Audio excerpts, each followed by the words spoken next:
In my previous video, I unboxed and installed the Hansshow Ultra Mini display screen for the Model 3 and Y.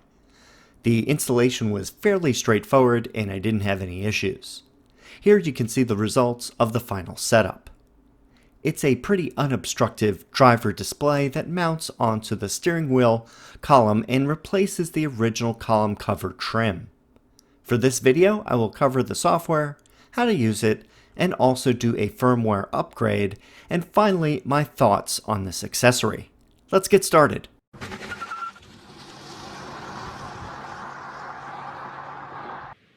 First, I'll cover the basic controls for the display.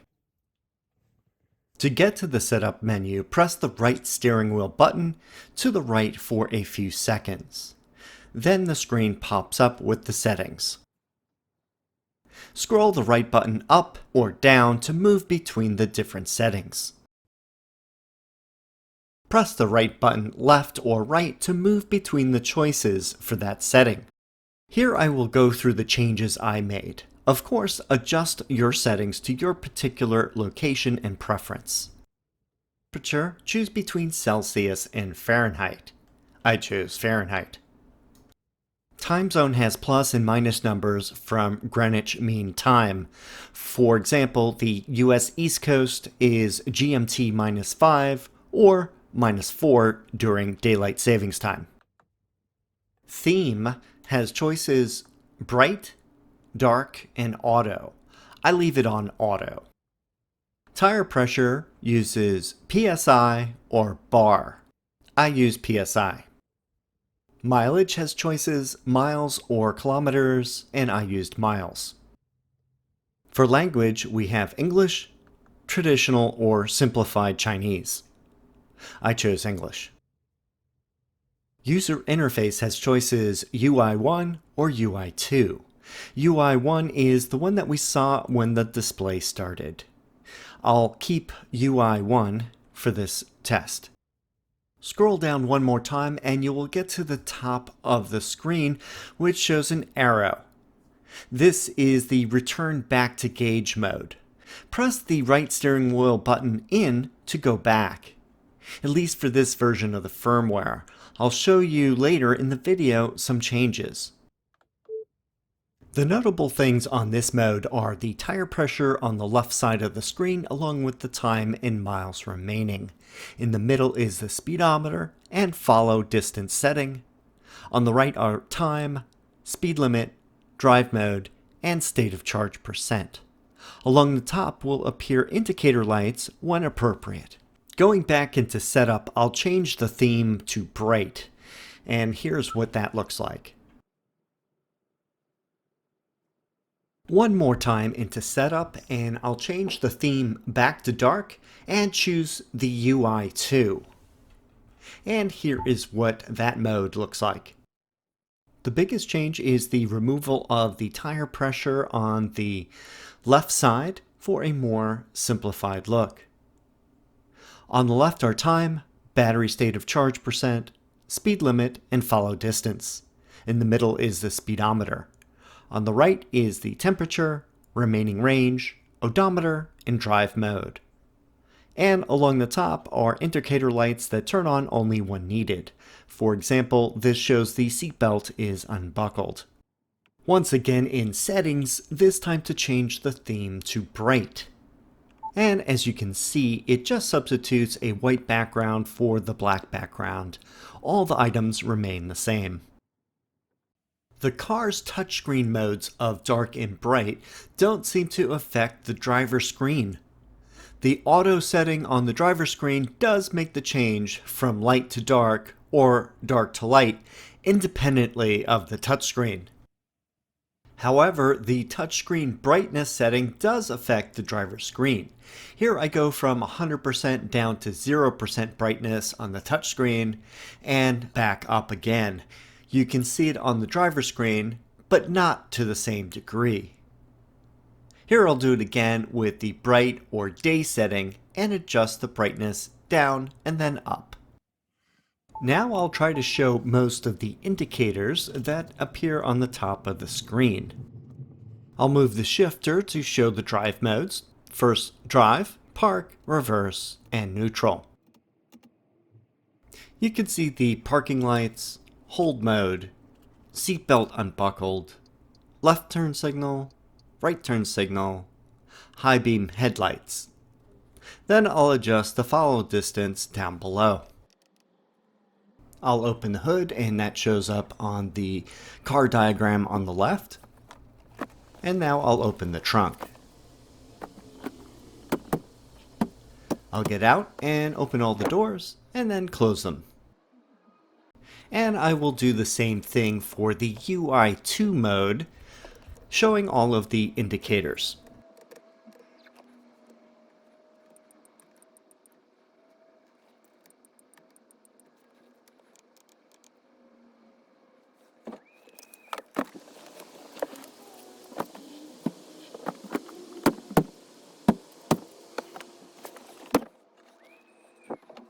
On the original firmware that shipped with this unit, I noticed an odd bug with the battery state of charge. Sometimes it would work fine. Here it shows 72%, and moving over to the touchscreen it also shows 72%. I noticed it happening on both the UI1 and UI2 modes, as seen here.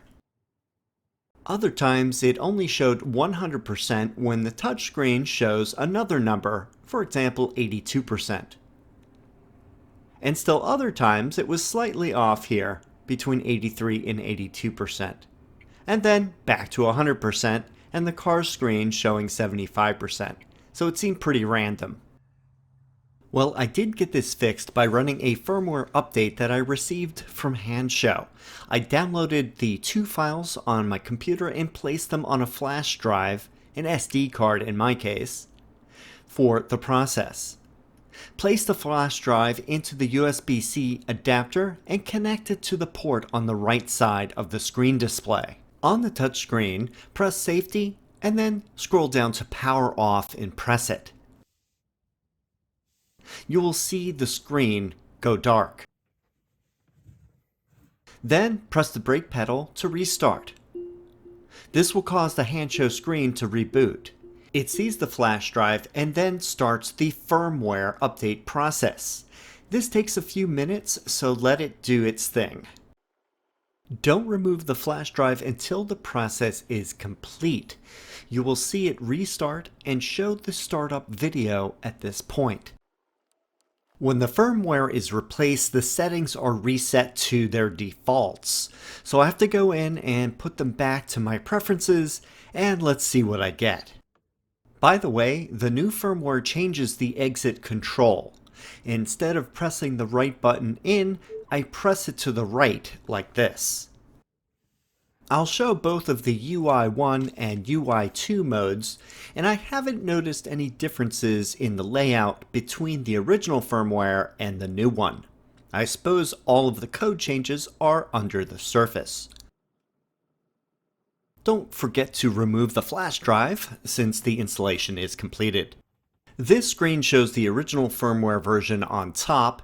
For the CAN access, it's v108.43.04. On the bottom shows the new version, which is v202.1.e3.02. There is a new category called CAN on the bottom left of the screen. The values are 1 through 10. I tried different numbers and they didn't seem to make any difference. I asked Hansshow what it means, but they haven't gotten back to me yet. I have noticed that the state of charge is much better displayed now. It mostly matches the main screen. Sometimes it is off by 1, but I think it is due to rounding. So that's a good improvement for the firmware update. The following sections, I will show how the screen works while driving. If you want to skip to the next section, just go to the next timestamp. Driving with UI Mode 2 seemed to be working well. I noticed during the entire day that I drove that the state of charge percentage was much better now.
Now I will pull over and go into the settings and change the UI mode 1.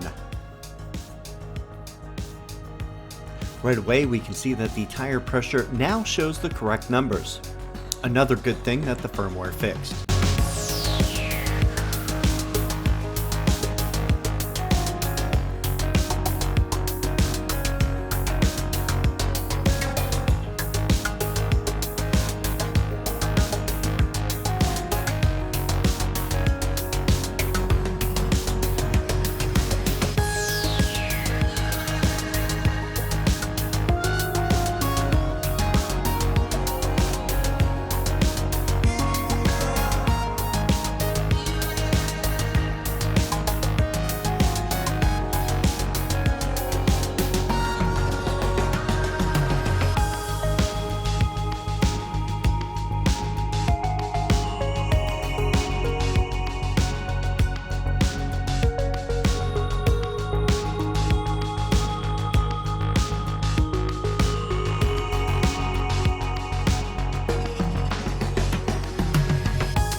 This shot shows the difference between the two user interface modes. Whichever one you choose is basically personal preference. I like the simplicity of the setup, just the important driver information. Speedometer is large and centered. Speed limit, battery percentage, and miles remaining. Odometer, drive shifter status, basic indicator lights, all the good stuff you need front and center. This is especially useful for those drivers that miss having this information directly in front of their line of sight. The low profile of the display is great for allowing airflow from the front vents to reach the driver. This may be an issue in some of the other larger Hansshow screens. There are some bugs when I first started using the screen. The first one I found in the UI 1 is that it didn't populate the tire pressure display even while moving, and I tested this for a couple hours and it didn't work. The second one was the inconsistent battery state of charge, and the third thing I noticed was that the high beams, when used, the indicator still stayed on even when the high beams turned off. Luckily, all of these were fixed with the new firmware update. I find that there's no indication of when the car is in cruise control or autopilot. That's definitely something that needs to be displayed on the screen. Hopefully they can add this indicator to the upper line of indicators that show up. Next, not really a bug as much as it is an odd thing that I noticed, is that the screen doesn't change along with the main Tesla touchscreen with regard to daytime and nighttime modes. It does seem to have a switch that does automatic, but it does it on its own terms, so it's not that bad. There is a downside to having such a low profile display, is that the bottom of the screen may get blocked by the steering wheel. It also depends on your seat position height. I found that if I lowered the steering wheel setting a little bit, it gave me full view of the screen. More functionality is always something that would be nice to add, may be possible through more software updates. I would like to see an option to manually adjust the brightness of the screen. The time display is currently only in a 24-hour format. I'd like them to add an AM, PM option, along with daylight savings time switch. The only other thing I'd like to see is some sort of energy display like the current watt hours per mile that the car is using. And finally, I received the software updates from Hansshow directly through customer service. I'd like the ability to download directly from the Hansshow website, which would make it easier to upgrade and not be dependent on customer service. If you're interested in this Ultra Mini screen display, please see the link in the video description. Don't forget to use code RANGER to get 25% off during November for the Black Friday sale. If you have any questions or comments, please leave them down below. Thanks for watching, and I will see you in the next video.